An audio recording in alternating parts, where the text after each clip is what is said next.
30 minutes. The chair recognizes the gentleman from Idaho. Thank you, Mr. Chairman. Mr. Chairman, I'm pleased to bring to the floor H.R. 2584, the fiscal year 2012 Interior, Environment and Related Agencies Appropriation Bill. As we begin, I want to personally thank Mr. Moran, Mr. Dix, and each of the members of our subcommittee for their active participation in the bipartisan spirit that has been part of our deliberations this year. Regardless of our positions on this bill, I do sincerely appreciate their constructive contributions. Mr. Chairman, we're living at a time when the federal government borrows more than 40 cents on each dollar that it spends. We are also living at a time of record deficits and debt. While reductions in discretionary spending alone will not totally erase the deficit, we all know that reducing federal spending is a necessary first step. The fiscal year 2012 Interior and Environment Bill is funded at $27.5 billion, which is $2.1 billion, or 7% below the FY11 enacted level, and $3.8 billion, or 12% below the budget request. Overall funding within this bill is essentially level with fiscal year 2009 spending. The subcommittee has made some very difficult choices in preparing this budget proposal. In total, 235 members of the House submitted over 1,700 programmatic requests to the subcommittee for consideration. While the bill makes significant spending reductions across many agencies and programs, it also provides ample funding to address the needs of key accounts supported by a bipartisan cross-section of members. For instance, fire suppression at the Department of Interior and the Forest Service is fully funded at the 10-year average. The bill includes a $37 million increase over fiscal year 2011 for the Bureau of Ocean Energy Management to hire new inspectors and move forward with offshore oil and gas permitting and leasing while also improving safety. And members will be pleased to know that the operations of our national parks are sustained at levels only slightly below last year, which means every park unit in the country will be operational and fully staffed without the threat of furloughs or layoffs. Finally, this bill also makes critical investments in Indian country. Building upon efforts initiated by Mr. Dix and Mr. Moran, this bill continues to make investments in human health and wellness programs in Indian country affecting health care, education, and self-determination. Overall, the Department of Interior is funded at $9.9 billion, which is $715 million, or 7% reduction below last year's enacted level. As I mentioned, we've done some things that Secretary Salazar will support. The Secretary and I have had many discussions about these issues, as well as some areas where funding isn't what he would like to see. One of those areas relates to the funding of the Endangered Species Act.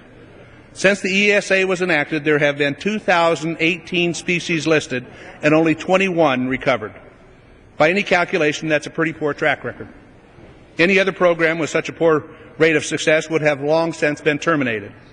There isn't one member of this committee opposed to recovering endangered species, but the ESA has become so contentious, so political, and so litigious that it has become a policy failure. The authorization for the ESA appropriation expired 20 years ago, and the assumption has been that the Appropriations Committee would continue to fund it year in and year out as it has in the past. In fact, members might be interested to know that 26% of the funding in this bill is for programs in which the authorizations have expired.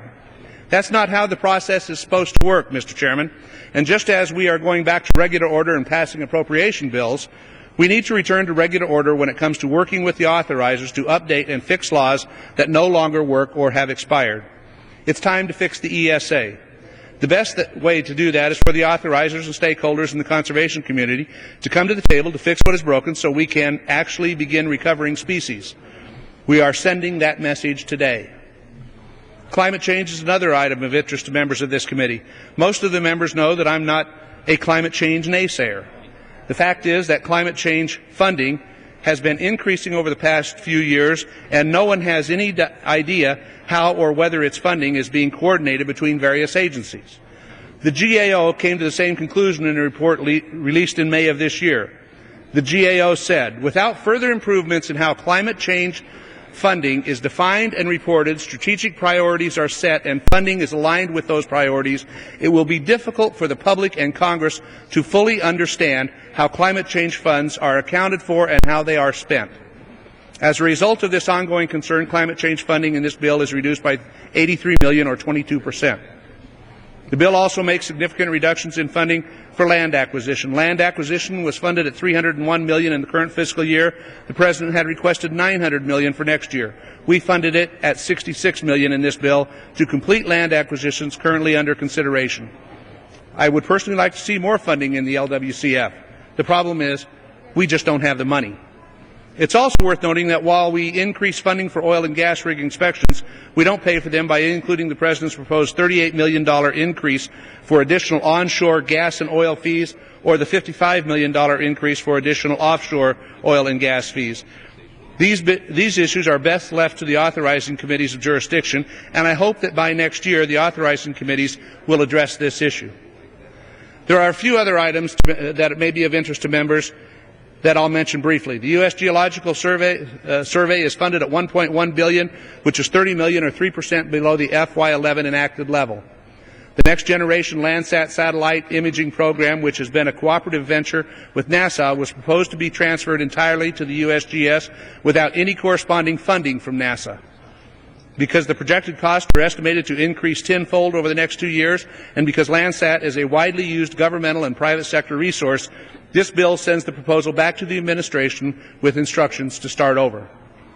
Within the EPA, the bill includes $15 million for a new competitive grant program to fund rural water technical assistance, which is widely supported on both sides of the aisle. The NEA and the NEH are both funded at $135 million, which is a level too low for some members and too high for others. It's worth noting that both sides work together in an effort to maintain several long-standing, proven programs that the administration had slated for termination. The bill provides funding for the Smithsonian at levels just below the FY11 enacted level and includes $50 million to begin construction of the National Museum of African American History and Culture and $75 million for revitalization of existing Smithsonian buildings. The bill also provides a $30 million down payment to begin construction next year of a memorial to honor the memory of Dwight D. Eisenhower. I suspect that most of the headlines from the House consideration of this bill will focus on the committee's attempts and its attention to the EPA. We need to continue funding the EPA in order for business to obtain the necessary permits to operate in accord with the environmental laws. Through EPA funding, we also continue to address our nation's critical water and wastewater infrastructure needs. However, one of the major underlying themes in this year's work is the sheer volume of the regulatory actions being pursued by agencies in the absence of legislation and without clear congressional direction. My intense opposition to the EPA's efforts to control nearly every industry in this country is no secret. The EPA's unrestrained effort to regulate greenhouse gases and the pursuit of an overly aggressive regulatory agenda are signs of an agency that has lost its bearing. Wherever I go, the biggest complaint I hear about the federal government is about how the EPA is creating economic uncertainty and killing jobs. This isn't a partisan issue. Members of both parties have said that the EPA's regulatory actions vastly exceed its authority and the congressional intent. The responsibility to determine whether or not to expand that authority rests solely with Congress, not with the EPA. We have included a number of provisions in the base bill to address some of these issues, and more were added in full committee. We saw during consideration of H.R. 1 earlier this year, and we will see again on the House floor, even more efforts to rein in the EPA. I know some of my Democrat friends will be especially critical of the spending reductions in the EPA accounts. While we all recognize the importance of the Clean Drinking Water and Safe Drinking Water State Revolving Funds, we also know that funding them, as we have in the past, is not possible. We need to find a better long-term funding source for water infrastructure projects, something that a number of members have been working on. It's also worth pointing out that these accounts received $6 billion in Recovery Act funds in 2009 and still have nearly $3 billion in previously appropriated funds that they have yet to spend. In calendar year 2009, the EPA received over $25 billion in combined stimulus funding and regular appropriations, so it should come as no surprise that the funding for the EPA was reduced by $1.5 billion, or 18% from current levels. Much will be said today about the subcommittee's allocation and the policy provisions in this bill, but just remember, at the end of the day, what this committee is attempting to do is all about reducing spending, creating more certainty in the marketplace, and promoting an economic environment conducive to job growth.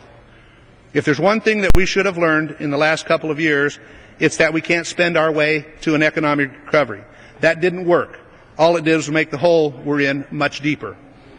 I know Mr. Moran and Mr. Dix may not agree, but the legislative provisions in this bill and those that will be added today and on the House floor, they aren't about special interests. They're about jobs. They're about protecting businesses and hardworking Americans from frivolous lawsuits. They're about creating certainty in the marketplace. And they're about assuring businesses that employ people that it's safe to begin hiring people again without the threat of the EPA under the guise of protecting our environment, imposing millions of dollars of penalties through regulations that are unreasonable or simply defy common sense. Is this a perfect bill? No, but I've never seen a perfect bill. This is a bill that makes some very tough choices on spending. It's a bill that attempts to rein in the excesses of the EPA, and it's a bill that sends a clear message to stakeholders in Congress that it's time to get busy on renewing expiring authorizations. I wish we had more money to spend on a variety of programs that I and other members believe are important. I also wish we didn't have a $1.6 trillion deficit. I wish we weren't $14.5 trillion in debt. I wish the economy was booming and that unemployment was something we only read about in history books. Unfortunately, wishing doesn't make it so. These are the economic and political realities that we have to face. In closing, I'd like to thank the staff on both sides of the aisle for their hard work in producing this bill. Most members don't realize how much time and effort staff members put into this. On the minority side, I'd like to thank Rick Healy and Shalanda Young, as well as Tim Aiken and Pete Modoff. They played an integral role in the process, and their efforts are very much appreciated. On the majority side, I'd like to thank the subcommittee staff, Colin Vickery, Grace Stevens, who, by the way, just had a baby last week. She held off until she was sure we had this bill through the full committee. Erica Rhodes, Jason Day, Darren Benjamin, Dave Lestrange. I'd also like to thank Missy Small, Kaylin Bessie, and Lindsay Slater on my personal staff for their great work. Thank you, Mr. Speaker, and I reserve the balance of my time. The gentleman from Idaho reserves his time. The gentleman from Virginia, Mr. Moran.